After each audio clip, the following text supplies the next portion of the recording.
My mother told me 3 minutes before I walked down the aisle as my younger sister's maid of honor that my ex-fiancé would be at the wedding. She said it the way you'd mention the weather, just so you know.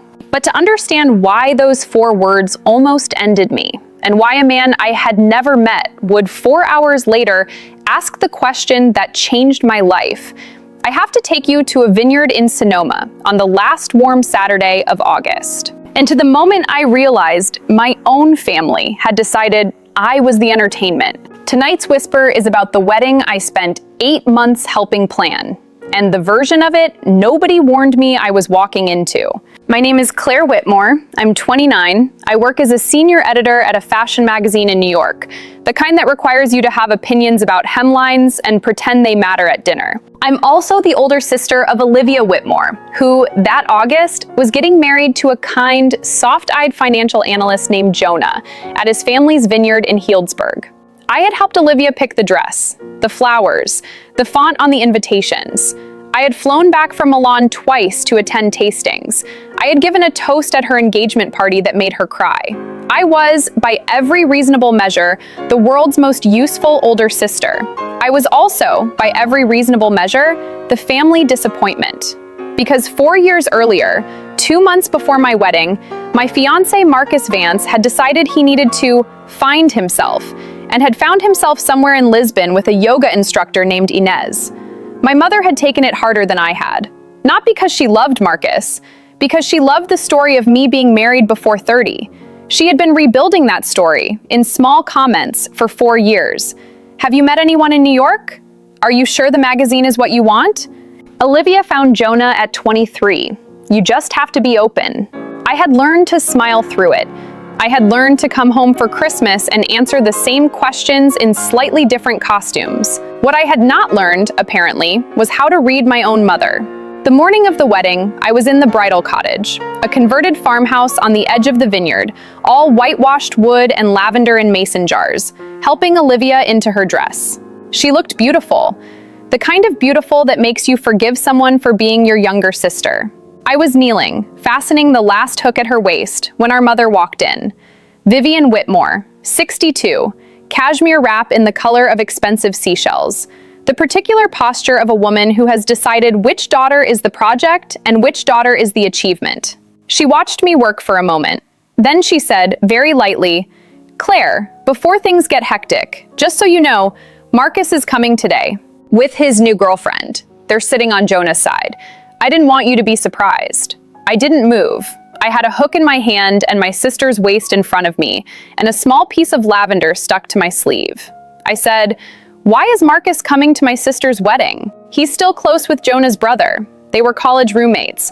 Olivia and I talked about it. We didn't want to make a thing of it. Olivia, in front of me, went very still. I finished the hook. I stood up. I smoothed the back of her dress. Then I looked at my mother and said, you told me 3 minutes before the ceremony. I didn't want to upset you the night before. You didn't want to give me time to leave. She blinked. The seashell wrap shifted on her shoulders. Claire, don't be dramatic. It's been 4 years. That sentence, it's been 4 years, is the sentence women like my mother use to mean, your pain has expired and bringing it up now is bad manners. I looked at Olivia. She was looking down at her hands, twisting her ring finger. She whispered, I'm so sorry. Mom said you knew. I looked back at my mother. Vivian adjusted a flower in Olivia's hair. She didn't meet my eyes. There's no point making a scene, she said. Just be the bigger person, like you always are. That sentence, like you always are. I have spent 4 years being the bigger person. I have spent 4 years swallowing every comment, every comparison, every quiet implication that I was the cracked vase on the family shelf. And here was my mother, at my sister's wedding, 3 minutes before the violin started, handing me a folding chair and asking me to sit through my own quiet humiliation, with a smile, in a sage green bridesmaid dress. I did the only thing I could do. I picked up my bouquet. I said, I love you, Liv, and I walked out of the cottage and down the aisle, smiling, like a woman who had not just been told her grief was inconvenient. The ceremony itself was beautiful. I want to say that because Olivia deserved beautiful. She deserved every white chair under every olive tree. She deserved Jonah's hands shaking when he read his vows. I did not look for Marcus. I refused to look for Marcus. I kept my eyes on my sister and my chin lifted and my mother in my peripheral vision exactly where I wanted her, small and seated and out of focus. But during the recessional, when the bride and groom walked back down the aisle and the guests stood to applaud, I saw him. Third row, Jonah's side. Charcoal suit. A blonde woman beside him in a dusty pink dress leaning into his shoulder. Marcus Vance. Smiling at my sister's wedding like he had never sat across from me 4 years ago and said, "I just don't know if this is the life I want." He saw me. His smile flickered, half recognition, half apology, the cheap kind. I kept walking. The reception was held in the vineyard's main pavilion, a long stone terrace under a canopy of Edison bulbs strung between olive trees, with the rolling gold hills of Sonoma fading into a sunset that looked photographed. I had a job. I had toasts to give. I had a sister to celebrate. I poured myself a glass of Sauvignon Blanc and got to work. For the first hour, I was untouchable. I made introductions. I corrected the seating chart. I hugged Jonah's grandmother. I made Olivia laugh during photos by mouthing inappropriate things behind the photographer's back. I was the most composed woman in Northern California. And then, halfway through cocktail hour, Marcus appeared at my elbow. He had the audacity to smile. "Claire, hey, you look really great." I turned, slowly. The way you turn toward a wasp you've already decided not to be afraid of. "Marcus, I wasn't sure if you'd want to talk, but you figured wrong." He laughed, that breathy half-laugh men use when they want to recast their cruelty as a misunderstanding. "Come on, 4 years. We're adults. I just wanted to say, no hard feelings. No hard feelings." As if hard feelings were something I had brought to the wedding in my purse and could politely leave at the coat check. I opened my mouth. I had 4 years of sentences ready. Sharp ones, quiet ones, the kind you write at 2 a.m. and never send. And that was when a voice behind me said, "Excuse me, I'm sorry. Claire, your sister's looking for you. She wanted you for the cake photos." The voice was warm, calm, unhurried. I turned. The man standing there was tall, with dark brown hair that had clearly been cut for the occasion and was already losing the battle. Gray suit, loosened navy tie, a small piece of olive leaf stuck to his lapel from the canopy above us. I had never seen him before in my life. He looked at me with eyes that held exactly the right amount of, "I know what I just walked into, and I'm pretending I don't." Then he turned to Marcus. He smiled politely. "Sorry to interrupt, family stuff." Marcus opened his mouth.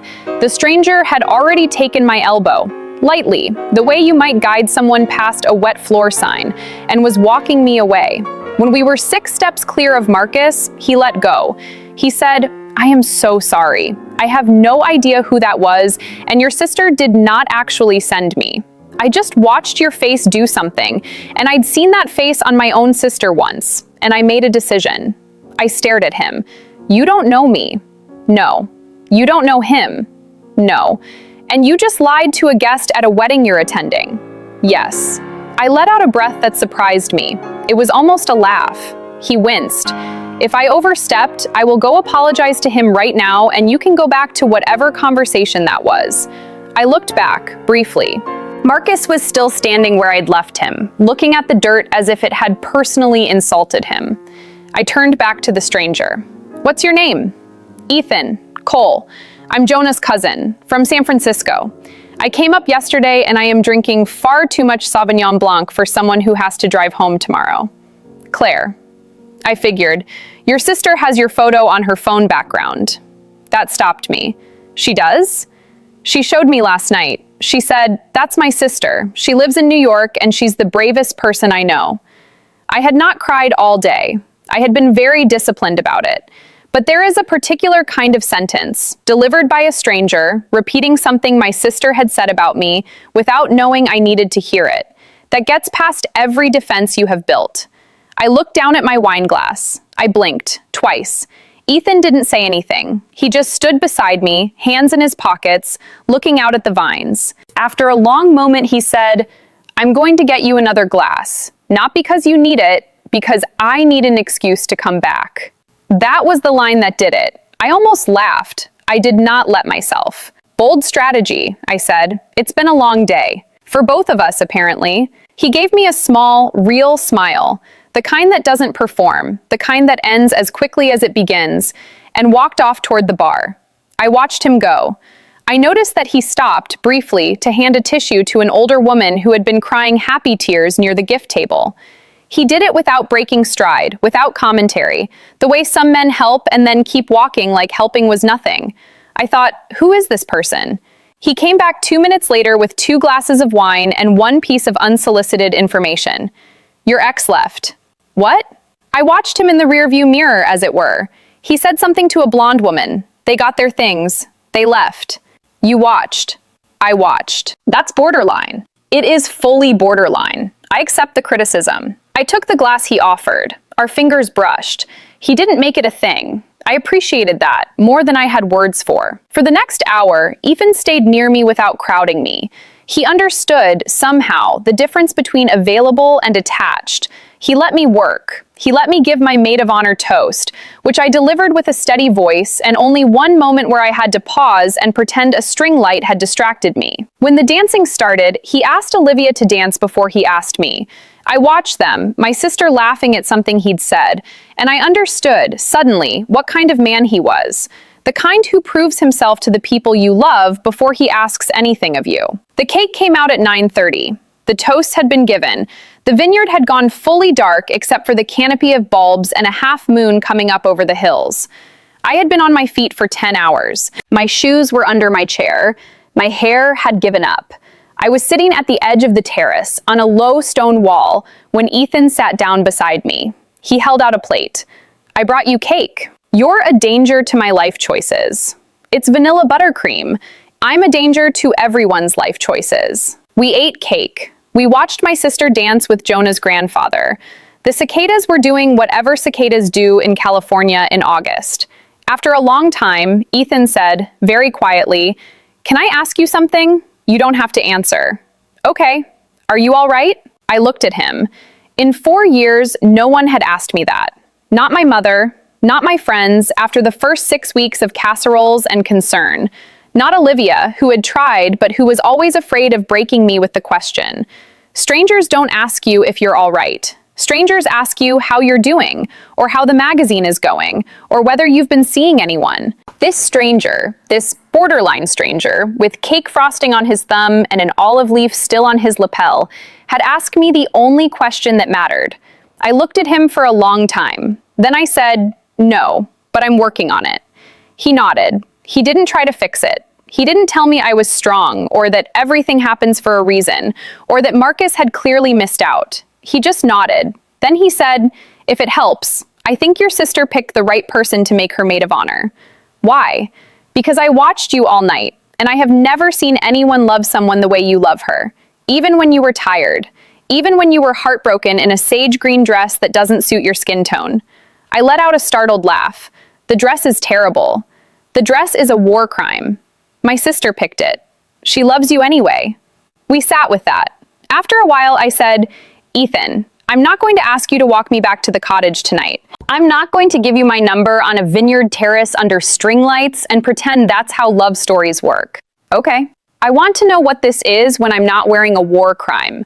I want to know if you still find me interesting in a coffee shop on a Tuesday in New York, in daylight, with no cake. He smiled. Small, real, slightly tired. I have a project in Tribeca starting in October. You're not making this up. I am not making this up. I can show you the lease. Coffee, October, New York. It's a date. It's not a date yet. It's an audition for a date. I accept the terms. I looked at him. He looked at me. Neither of us moved. Somewhere behind us, the band started playing the last slow song of the night. My sister was somewhere out there in her white dress, dancing with the man who deserved her. My mother was probably watching from a folding chair and adjusting a story about me in her head. But for this one moment, this one small, stolen moment on a stone wall in Sonoma, with a piece of cake between us and a stranger who had walked into the worst hour of my year and pulled me out of it without asking permission, I let myself feel exactly the right size. Ethan came to New York in October. The coffee on the audition not date lasted 4 hours. He passed. We started seeing each other slowly. He had the patience of a man who had decided a long time ago that fast was for people who were afraid of being known. He understood, without being told, that I needed to be the one to set the pace. The first time he kissed me was in late November, on a freezing corner in the West Village, after I had said something stupid about pigeons and he had laughed so hard he had to stop walking. I called my sister that night. I said, "Liv, I think I'm in trouble." She said, "Good, about time." My mother heard about Ethan the same way she had heard about Marcus, through Olivia, in installments, with her opinions held back. She tried once to ask if it was serious. I said, "Mom, I'm 29. I'm tired of giving you updates on a story you keep editing." She did not bring it up again. Marcus, I heard later, married Inez. They had a baby. They moved back to Boston. I wish them whatever it is people who hurt you should be wished. Not happiness, exactly, but enough quiet to think about what they did. Ethan and I got married 2 years later, at City Hall, with 4 people. My sister cried more than I did, and I cried plenty. The dress was not sage green. I gave a small speech at the dinner after. I said, "I spent a long time thinking love was something you earn by being good enough." Then I sat on a stone wall in Sonoma and ate cake with a stranger who asked if I was all right. And I learned, finally, that love is just someone deciding you're worth interrupting their evening for. Ethan still has that olive leaf, by the way, the one that was on his lapel. He found it in his suit jacket the next day and put it in a book. He showed it to me on our first morning in our first apartment, like it was evidence of something he had always suspected. I think about Sonoma sometimes. The string lights, the cicadas, the half moon over the vineyards, my mother adjusting her wrap and deciding which daughter was the project, and the man who walked across a terrace because my face had done something, and decided, without knowing my name or my history or what was waiting for me in New York, that I was worth interrupting his evening for. Tonight's whisper has ended, but somewhere in a vineyard you haven't been to, a woman is walking down an aisle she helped plan, into a humiliation she didn't see coming. And a man at that wedding is about to make a decision that will rearrange both of their lives. Subscribe and step in with us.